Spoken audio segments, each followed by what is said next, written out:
বন্ধুরা, আজকের বিষয় দাম্পত্য জীবনে সুখী হওয়ার রহস্যের খোঁজে।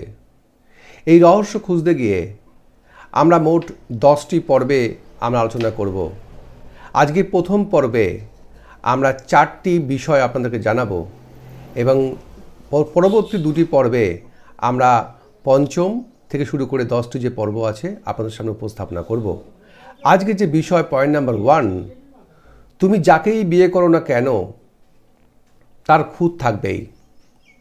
নিখুঁত কোনো মানুষ মানব ইতিহাসে জন্মায়নি এবং দাম্পত্য সাথীর খুঁতের দিকে তাকিয়ে থাকলে তার যোগ্যতাকে তুমি দেখতে পাবে না কোনো দিনই। তোমার এই বদঅভ্যাস থেকে থাকলে সংসার তোমার জন্য নয়।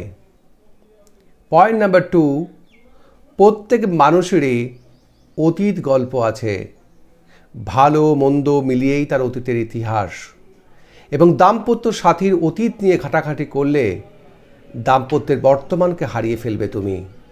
আর তোমার এই বদঅভ্যাস থেকে থাকলে সংসার তোমার জন্য নয়।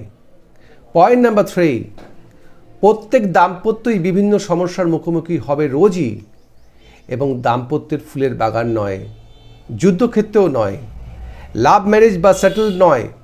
যে প্রক্রিয়াতেই সংসারটি তৈরি হোক না কেন নির্দিষ্ট কোনো সমস্যা থাকবেই।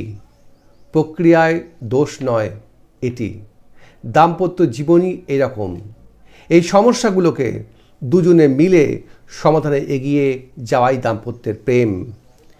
দাম্পত্য সমস্যায় পরস্পরকে দোষারোপ দাম্পত্যের অপমান।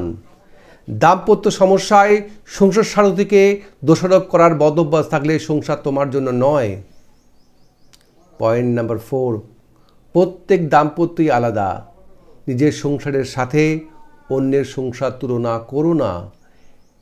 কোনো সংসারে নিজের যোগ্যতায় নিরিখে সফল, অন্যের সংসারের জৌলসকে সুখ ভেবে নিয়ে নিজের সংসারকে অসুখের আখড়ায় পরিণত করো না।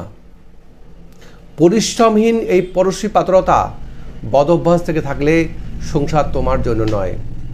বন্ধুরা, অবশ্যই আমার এই আজকের নীতিকথাকে মাথায় রেখে দিয়ে আপনার জীবনকে সুন্দর করে তুলুন। অবশ্যই আমার এই ড্রিম অ্যাচিভার্স এইচপিএস গ্রুপ চ্যানেলটিকে সাবস্ক্রাইব করুন, লাইক করুন এবং শেয়ার করুন, এবং ডান দিকে দেয়া বেল আইকনে অবশ্যই প্রেস করুন। Thank you very much.